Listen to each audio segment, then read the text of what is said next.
If you are wondering whether you qualify or not as an accredited investor, watch my previous detailed video on qualifications for accreditation in this series.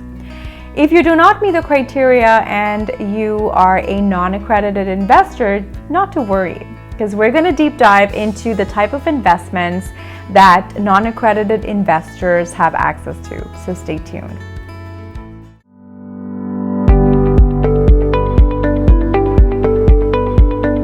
So who is a non-accredited investor? A non-accredited investor is an investor who does not meet the income or the net worth requirement, which is set out by the Securities and Exchange Commission, the SEC, for an accredited investor. So the concept of a non-accredited investor really comes from the various SEC acts and regulations that refer to an accredited investor. Watch my previous video in the series that gets into the detailed information on exact criteria to qualify as an accredited investor. But just briefly, an accredited investor can be a bank or a company, but is mainly used to distinguish individuals who are considered financially knowledgeable and savvy enough to look after their own investing activities without really much need for protection from the SEC. So the current standard for an individual to be accredited is really an income of more than $200,000 individually and more than $300,000 combined with their spouse for the past 2 years, or a net worth of more than $1 million, of course excluding their primary residence. So that being said, a non-accredited investor therefore is someone who is making less than $200,000 individually or less than $300,000 along with their spouse for the past 2 years, or has a net worth of less than $1 million, excluding their primary residence. Now, of course, the SEC does have the ability to change this definition of accredited investor should the inflation or other factors result in too much of the general population meeting these standards. Now, non-accredited investors really make up for the bulk of the investors in the world. So whenever you hear people saying retail investors, they often mean non-accredited investors. Now, the SEC really regulates what non-accredited investors can invest in and what those investments need to provide in terms of documentation and transparency.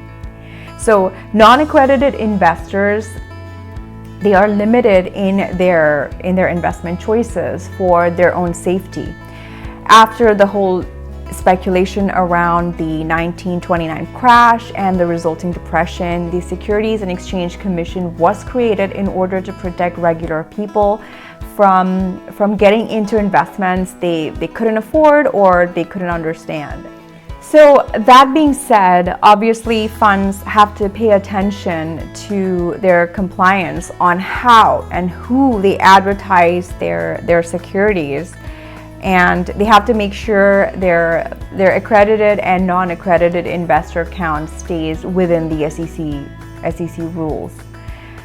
Now, the options that are available for non-accredited investors include certain types of like bonds and stocks, ETFs, mutual funds, REITs, rental properties when it comes to real estate, art, private lending, precious metals, cryptos, etc. Now, the good news is that since 2016, non-accredited investors are allowed to participate in crowdfunding. So crowdfunding really provides opportunities for non-accredited investors to invest in areas that were previously only available to accredited investors. So that's great news. Now, real estate crowdfunding provides really non-accredited investors with additional ways to invest in real estate apart from direct ownership or REITs.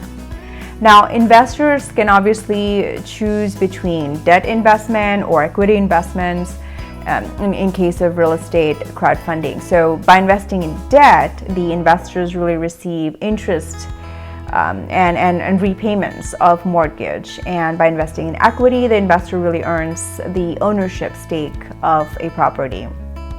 And there are a lot of startup companies that have actually started using equity crowdfunding as a part of their early round funding. So therefore, through equity crowdfunding, general investors can also invest in these companies early on during their early stage of capital raising.